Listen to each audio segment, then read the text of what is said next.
Hello and welcome to Talking Aussie Books, a weekly podcast bringing readers and writers of Australian fiction together. I'm Claudine Tinellis. As an avid reader and passionate advocate for Australian fiction, I make it my mission to spotlight local talent. So if you're looking for your next read or simply want to learn more about the Australian literary scene, this podcast is for you. Grab yourself a cuppa, sit back and relax. Welcome to another year and another season of Talking Aussie Books. I'm so thankful for your company today and for yet another chance to showcase an incredible lineup of Australian fiction writers in 2022. This morning, I have the very great pleasure of chatting to a crime writer who has debuted onto the Australian literary scene with an almighty bang. Winning the Banjo Prize in 2020 with her novel Flood Debris, Dinuka McKenzie has secured her spot in literary history and scored a book deal with publishing powerhouse HarperCollins Australia. More than a year down the track now, and that novel has been retitled The Torrent and is set to be released across Australia in February. And I'm thrilled to have the chance to speak with Dinuka about her life-changing win and the book that made it all happen. Welcome to the podcast, Dinuka. Oh, thank you so much, Claudine, for that very, very generous welcome. And I'm just so happy to be here. Thank you. It's my pleasure to have you. I wanted to say congratulations on your win and on making your writing dream a reality. You must be so proud of your achievements. Yeah, I am. It's still such a, I still can't quite believe it's all happened, you know. I mean, it feels, it happened obviously in 2020, and sort of just getting that phone call where literally in that phone call all your dreams come true, you know, and you know, so many writers talk about that particular phone call and the fact that I got to have that, and not only one phone call but actually two phone calls, because Anna Baldinger, my wonderful publisher, she actually called during the shortlist as well. So from my point of view, when I got the phone call for the shortlist, I was like, okay, cool, I made it. It's all done. You know, I now have a shortlisting that I can, you know, take to agents, that I can take to, you know, when I pitch my book. So, you know, I had, you know, there was absolutely no sort of expectation on my part that sort of lightning will strike sort of twice. You know, within a sort of a week or 2 weeks, whatever that was. I can't quite remember now, actually. But yeah, so it's been incredible. And what I say to people is that I really kind of bottle that feeling up and keep it and hold it. And then so that when, you know, when things are not going quite as well, and, you know, you can kind of bring that memory back and go, oh, I remember. That's right. I remember. So yes, it's been wonderful. Beautiful. I feel like I've been waiting for this book for a long time. Now, you just said that, you know, you won the Banjo in 2020. Now, I can't imagine how impatient you must have felt between winning the prize and actually getting to hold the book in your hands. So I wanted to ask you, does the reality match or exceed the dream, do you think? Yeah, no, I think you're right. Like, it does take a long time. And I think, you know, every time you hear that in a podcast or whatever about it, author going, oh yeah, the publishing process takes a very long time. You sort of hear it, but you don't really take that in. And then when you're in the other side of it, it absolutely takes that long. And I think, you know, what I really got an understanding of was the fact that it's just not my book only that's in that publishing schedule. There's so many other books, and then you see sort of HarperCollins, like, as they bring out book after book, and you're like, oh wow, all those books were being worked on in that same year, and they're all getting that attention, they're all getting, you know, all that love and all that editorial support. So of course, you know, like, you know, I am slotted into that, you know, and I'm very grateful that I got that slot. So yes, it took a while, but I think pretty much every single thing I've heard an author say or a writer say ahead of me, you know, like in a podcast and in an interview where they say, oh, it just takes ages, and then suddenly when it's on, you know, and you get these bursts of activity where you're like, oh wow, I just really got to get that edit in, or, you know, this, and suddenly you need to, you know, talk to your publicist and and it's all these frenzied periods of activity marked by long pauses. And I think, again, other advice which I've taken to heart is you've got to be working on something else because otherwise those long pauses feel really like, okay, well, now what's happening? And so for me, I was kind of working on the second in the background because that's how I would use up that time, and I guess and kind of burn some of the anxiety, of that whole process as well, and to kind of bury myself in something else. So yes, it's without a doubt a long process. Yes. Was this the first time that you entered the banjo with this manuscript, or with any other manuscript for that matter? Yes. Well, I actually did enter the banjo in 2018, which I think the time when they first ran it. So that was their first year, the banjo, with the very first draft of this manuscript. And yes, when I look back at that particular draft, I think, what was I thinking? Holy, it's not a surprise at all that it did not do anything that year. But yes, so, but I think that also shows sort of how far sort of I came in my own sort of writing sort of journey, because I very much say that, look, I have made every single mistake there is to make in terms of, writing. And one of those mistakes was absolutely writing my very first draft and going, oh, cool, that's done. Right, let's just start sending it out. You don't know what you don't know. And this was like the first book, this is where I dipped my toes into writing. So I honestly didn't have sort of this huge kind of writing network around me. I had no idea that places like writers' centres existed. I didn't know there was a writing community, #writing community. I had no idea. So I didn't know, I didn't know what I didn't know. And so I made all those mistakes. I sent some fairly crappy first drafts out to agents, so I did all those mistakes. But luckily, there were people out there who, were able to kind of give me support and give me feedback. And eventually I got to a stage where the manuscript was far more developed in 2020. And that's when I resubmitted. And by that point, like, the story had significantly changed, and structurally it had changed quite a bit. So yes, and then I submitted that in 2020. So there you go. Oh, fantastic. There's a lesson in there somewhere for all of us aspiring authors out there. Right. Yes, learn from my mistakes. Yes, that's right. I want to now talk about The Torrent. Such a fabulous read, engaging and page-turning with a twist I didn't see coming. So I wanted to ask you, Dinuka, tell me about your inspiration for this novel. What set you down the path of writing about Detective Kate Miles and the investigation that occupies her time a week out from maternity leave? Yes, yes, absolutely. I think the sort of the original seeds of the story very much was sort of the idea of a flood. And I think that came about when, when I look back, that came about through my memories of that huge flood that happened sort of 2010, 11, the Brisbane River floods, those iconic images in the news where the sort of that huge flood.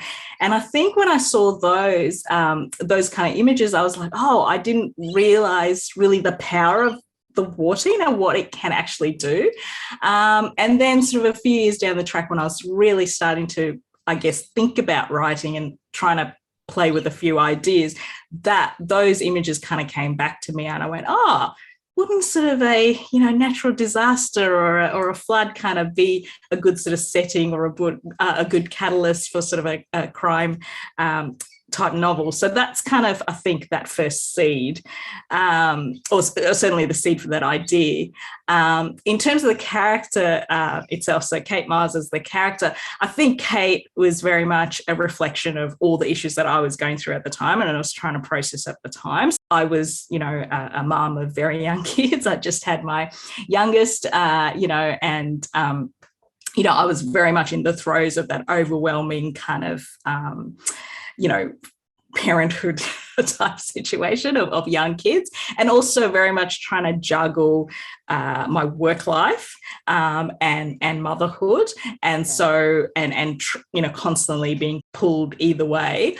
So then it came to me, well, what would that life look like for a police officer, and a policewoman? So having to kind of manage that very challenging police world and then come home to sort of whatever Lego and Duplo and whatever, and having to manage those two well. So I thought that was an interesting idea, and I started, and Kate came to be in that way. I think, just being a crime, crime fiction, I love crime fiction. So that is without a doubt, everyone has their comfort reads. Crime fiction is mine, and in particular detective fiction. So I'm actually not surprised that when I started writing, that's what came out. I don't think I even thought about anything else. It didn't even occur to me to write anything else apart from a crime type novel. So I think those three ideas kind of came together. So not everybody is going to have been as lucky as I have and have already read this book. So for those who haven't read it yet, can you tell me a little bit more about the story? Yeah, absolutely. So The Torrent is basically a police procedural and a murder mystery. It's a contemporary murder mystery set in northern New South Wales. And it basically follows my protagonist, Kate Miles, who is heavily pregnant, and she is in her last week of work before she goes on maternity leave. And when we meet her, she's essentially in the middle of investigating some armed holdups at a neighbouring fast food restaurant. And while she's in the middle of that, she essentially gets diverted into an unofficial review of an apparent accidental death in floodwaters. So there was some significant flooding that happened in the town over summer, and a number of fatalities during that period. And she is basically asked by her chief inspector to essentially look at one of those deaths and review that case file. And, really what she's required to do is kind of review the file and write a quick report, and that's it. But Kate doesn't really work that way. So the story goes on from there. Yeah, an absolutely brilliant read. Now, we talked a little bit about Kate and, where the inspiration for Kate came from. She's not only a female detective in a team of men, but she's heavily pregnant and a mum to a toddler. I wondered if it made writing Kate a little bit more challenging. Oh, yes, absolutely. I guess, I was thinking about that actually, and I was thinking about why people potentially don't sort of use kids or pregnancy all the time, because I guess one of the things with having Kate's kind of family life at the front and center of the book is the fact that you usually you can't end, I guess, a chapter where sort of in the middle of an investigation you kind of have to have Kate go back home and deal with sort of the realities of her family life as well. And so, yes, so I found that, for example, I guess if I was writing a book without sort of that aspect being so prominent, you could sort of end sort of a chapter in the middle of a really key scene in the sort of the detective arc or the investigative arc, and sort of flash through to the next day, and she's you pick up that investigative thread back at her being at work. But I guess you couldn't do that in this, and I found that at the end of the day or the start of the day, I always have to have that family element there. Now that's something I did deliberately, because for me it was really important.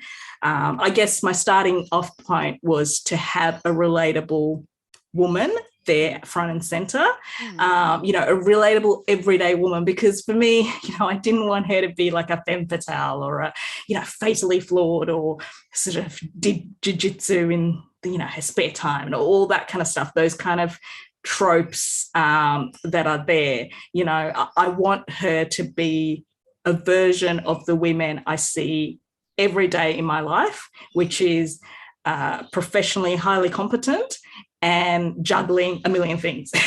That's who, those are the women in my life. And I wanted to see them reflected, and to see them reflected, like their experience reflected in quite a real way. So for most women, they will finish work and then they come home to the next set of work. It doesn't really end.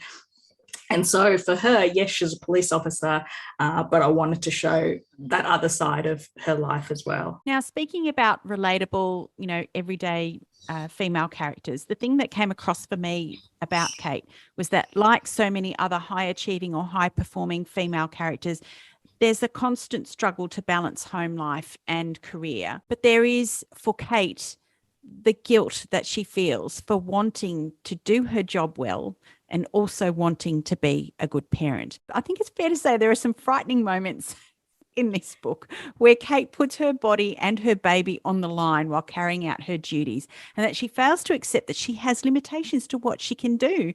And I kind of wanted to tap her on the shoulder and say, hey, Remember, you're pregnant here. Was this something you especially wanted to explore in the novel? Yeah, absolutely. I think, it's very interesting because I think for Kate, she has, as a character, she has that chip on her shoulder in the sense that she feels she always has to sort of prove herself and prove that she's worthy of that position as a senior officer. She's worthy, she's competent, and at that, she deserves that place.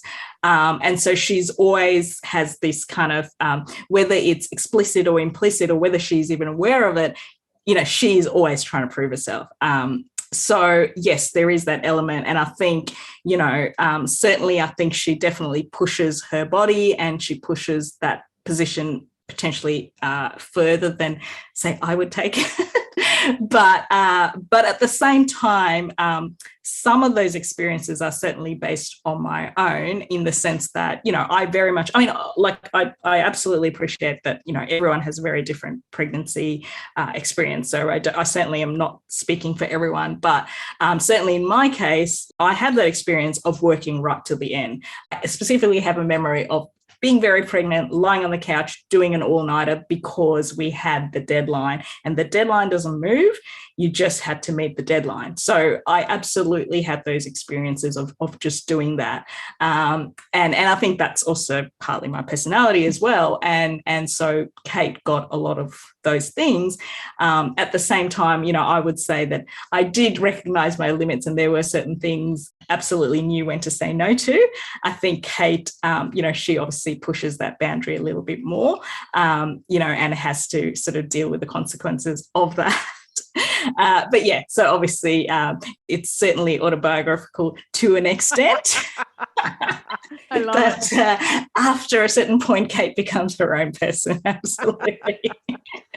It is such an interesting thing. I mean, she's doing a job, a very demanding job, and a job she's doing it very well and very competently. But she has limitations that other people don't have in this point in time in her life. So it's just a very interesting exploration of that, I thought, in this book. Yeah, absolutely. And I think it's for her, I think it is working out her own physical limits as well. And I did want to play with the idea of the second pregnancy, because I think certainly I absolutely remember those differences between my first and my second pregnancy. I had no, particularly my second pregnancy, I really hadn't realized how much time I actually had in my first pregnancy, and how you were so focused on your health, and you were, it was such a sort of a joy to finally get pregnant, because certainly, my own experiences, like both my children are IVF. And so it was very much a thing that we wanted and we actively tried for. So, I remember that experience of, actively being as healthy as I possibly could, and feeling like that my body was in its best possible version of itself when I got pregnant that first time.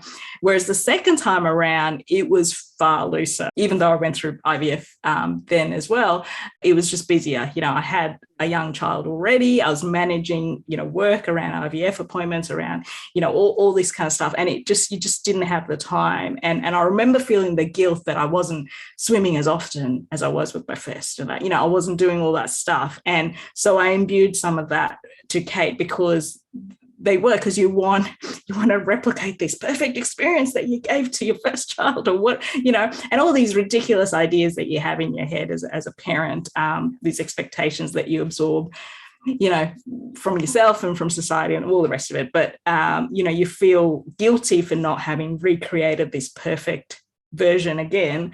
And at the same time, your circumstances are different. You're even more stretched because you have even less time.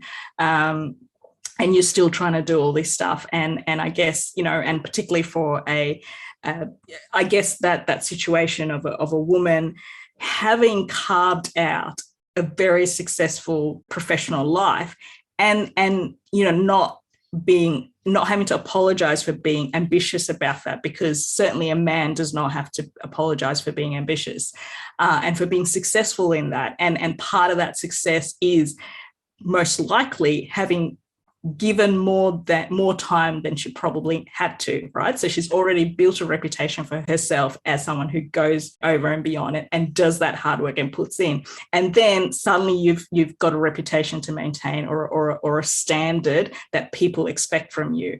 And the fact that other things have now crowded into your life doesn't matter to the team, because the team are still expecting the same amount of work. And that is very much elements of the experience that I've had myself, in having to go back to work both times. And also I think people who don't have kids really can't appreciate that juggle, and they just still want the deadline to be met. Those are the things that I think she is grappling with herself. She definitely does not always get it right, but those are the things that are those additional layers that she has to grapple with, that maybe an equivalent man in her same position does not have to grapple with in the very same way that she has to. And I just wanted to put that in focus, or front and center in the book. Yeah. Talking about Kate's work ethic, I guess, and, the fact that she really does go above and beyond. Kate has Sri Lankan heritage. And I think this is something I think she fears the men in her professional orbit believe helped her rise through the ranks rather than her ability.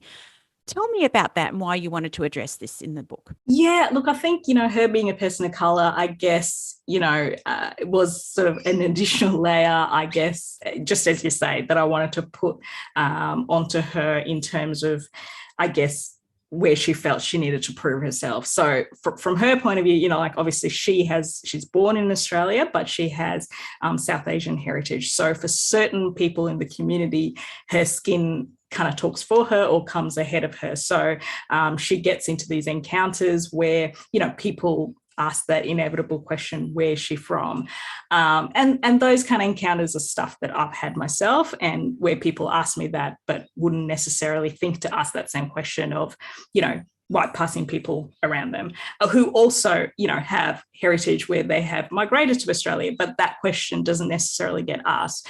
And obviously it's most ironic of all when it's asked of First Nations people, which is, a deep irony. But anyway, but I've had that experience where people randomly come up to me at a cafe and get into conversation, and I'll be asked about my skin color, and I'll be asked about where I'm from.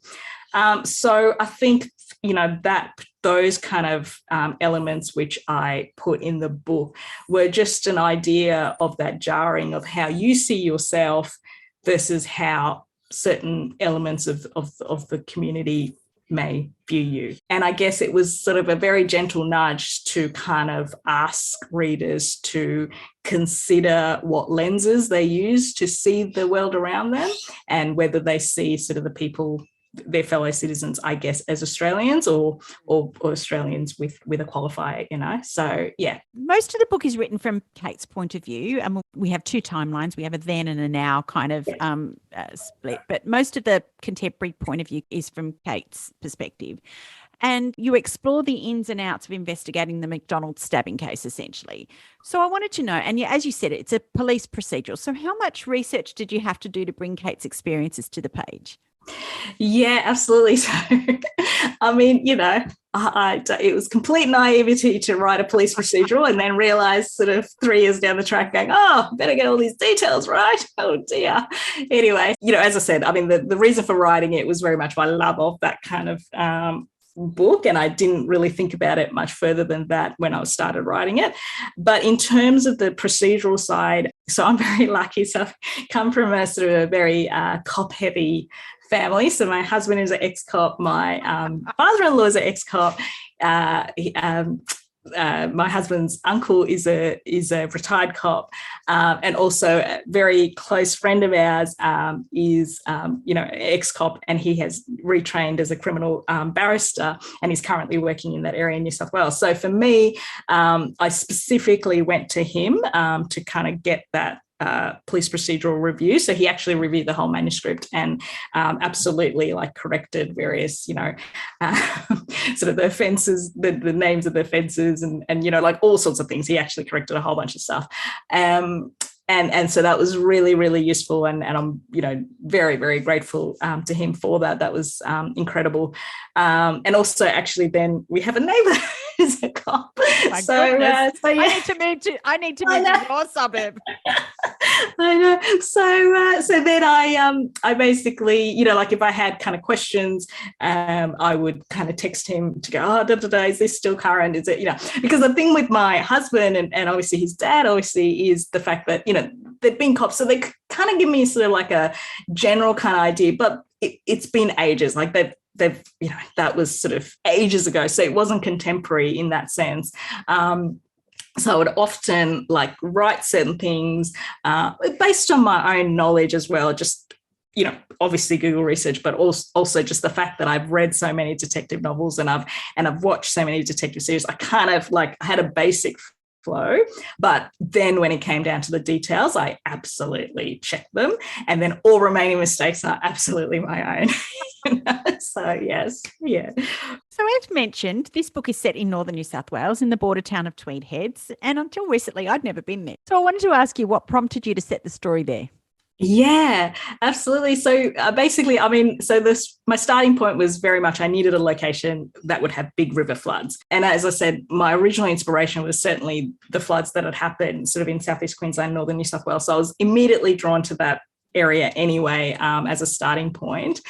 And then I thought, you know, with the procedural side, I thought, okay, it's probably going a bit too far to locate it in Queensland because I'd never lived there. And so, you know, it was another layer of added complexity in terms of learning a new set of legislation. So I definitely wanted to locate it south of the border. So I was thinking of that area, and then I'd visited that area a number of times for various work projects, so that border region. And in particular, I'd gone and visited sort of the Condong Murwillumbah area for a project.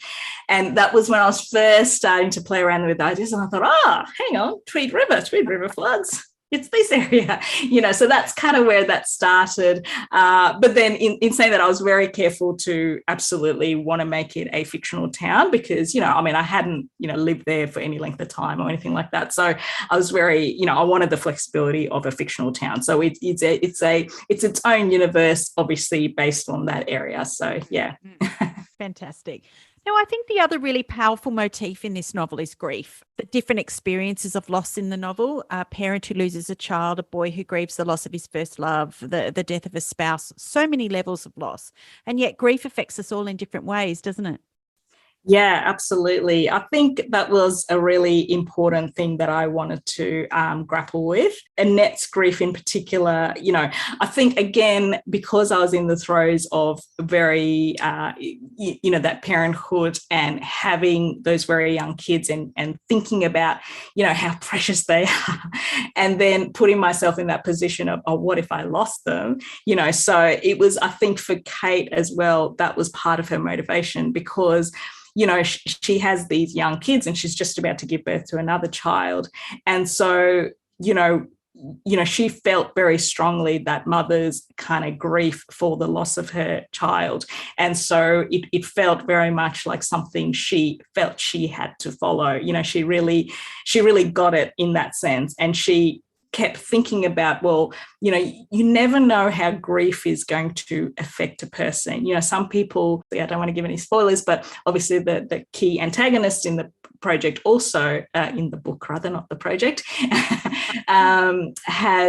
has grief as well, which she doesn't express in as you know, obvious way as, say, Annette expresses her grief. And therefore, you know, it's easy to think that she's still not grieving, but actually that's there layered on top of all the other things that she has going on. Again, no spoilers. Yeah, so I think, you know, grief and how that manifests is one of the things, yeah, that I really wanted to explore. And in particular, you know, from the point of view of Eamon, you know, it's very interesting because often, you know, you see the end point of a crime or, you know, like on the news. So you see someone getting hounded by, you know, cameras and whatever, but you don't know how that person got to that point, and you don't know how that's affected the family around them and what the parts the people who were involved in that story that haven't been necessarily charged with a crime, but had some sort of influence in how that all came together. So you see that endpoint, and you judge that person for that endpoint, but you don't see their life. You don't see the life that they've lived and the happiness that they've given to people. Not all people, like I accept that some people are just terrible people, but in most cases, I would like to believe that, there are certain decision points that have ended up us getting to that point in our life, and we are judged by that. But there's this whole other iceberg, of story that isn't told, and only their friends and their family know. And so when, and often the supporters of these people get judged themselves, but they have known these people for so many years of their life, and they've seen them, and they've brought them into the world, and they've taken care of them as children, and so there's a lot of additional stuff mixed in with that wrong or that offense that they committed, that they have to grapple in their own heads with, this human being who has done whatever, but has also done other good things. So that side of things always really interests me. And so I think, going back to your question about grief, I think, grief was one of the drivers in terms of for Eamon, and how he got to the point where he did. It's almost as if the crime, and I heard somebody say this once, that the crime was just one part of the story. Absolutely. Yeah. And I think that's why crime, to be honest, is so endlessly fascinating, as a genre, and people just keep coming back to it, because there's so many facets to how you can write that same story. You can write the straight, same story. I mean, this story could have been told from a completely another person's point of view, obviously I've taken it from the point of a police procedural, but there's so many different characters that you can take that same story from a completely different point of view, and it will be a completely different story, and also, just as compelling, to look at it from somebody else's point of view. So there's all those threads that come to the crime. But as you say, there's so many stories around it that could be told. So, yeah. Indeed. Absolutely fascinating. Dinuka, in addition to clearly being an accomplished writer, you're also part of the Writers Unleashed festival team. So tell me about the festival and how you came to be involved in it. Oh, wow. Yes, absolutely. Yeah. So I love being part of the festival team. So how I came to be part of it is, there's a group called the Fellowship of Australian Writers, and it's sort of Australia wide. And I think, it's a group that supports writers, and that's been around for, I think, since the early 1900s. So there's branches all across, the country, and there's one in the area where I lived, and they have been running the Writers Unleashed Festival for sort of the last decade.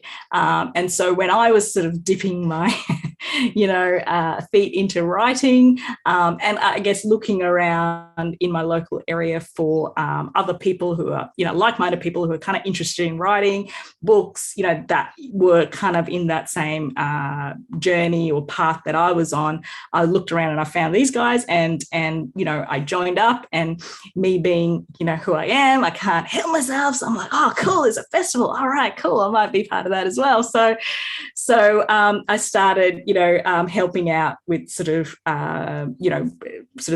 being part of the team who organizes the festival.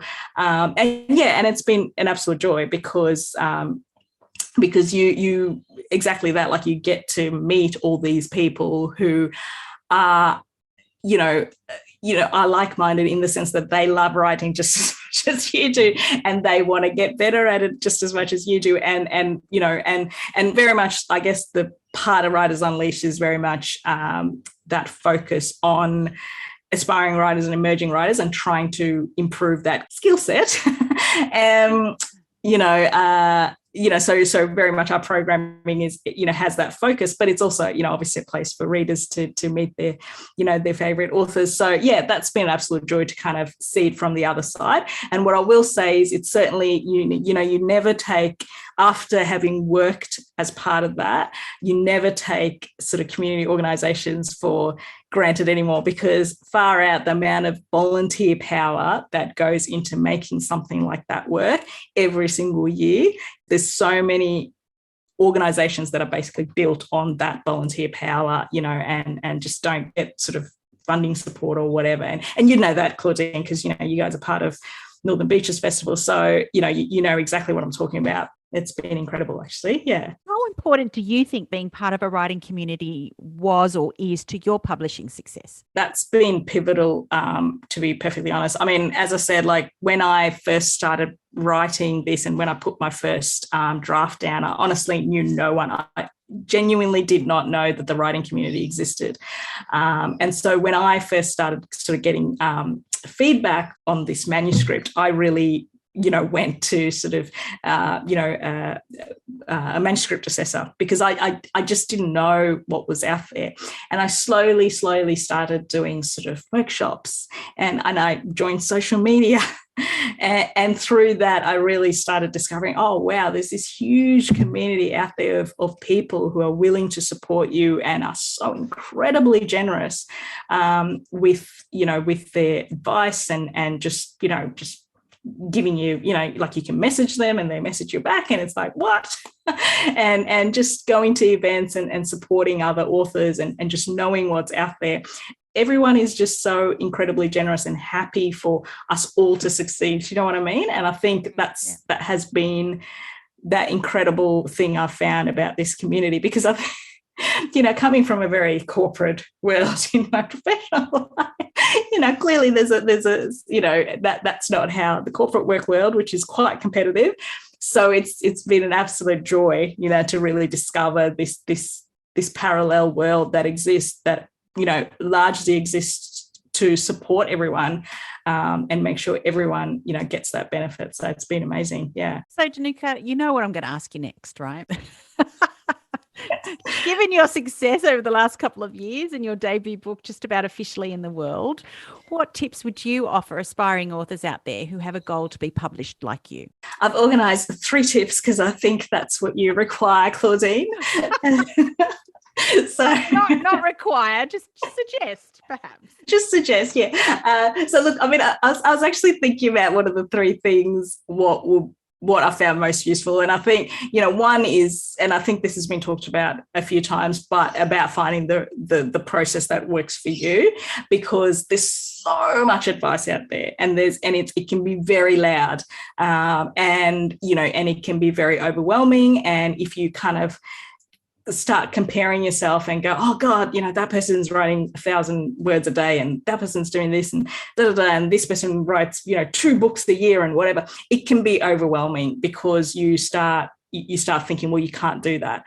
But ultimately, the more like you immerse yourself in the writing community, and the more you hear interviews with authors, you realize that there's just as many ways of doing things as there are people doing it. And I think that can change depending on where you are, like in your moment in your life, because like certainly I have way more time to write now than I did when my kids were, tiny. And when my kids were tiny, I would write once a week and that was my routine. But I think the issue is finding what works for you, but then doing that. You do have to make that a regular practice, whether that is writing once a week or writing every day, whatever that practice is for you, you just do that, and work on that. So that would certainly be my first one. And then the second one would be, I think, getting feedback. I would say fundamentally the one thing that has made a difference to my writing has been feedback. And I think feedback ideally from writers who are sort of more experienced and further along in that publishing pathway than you are.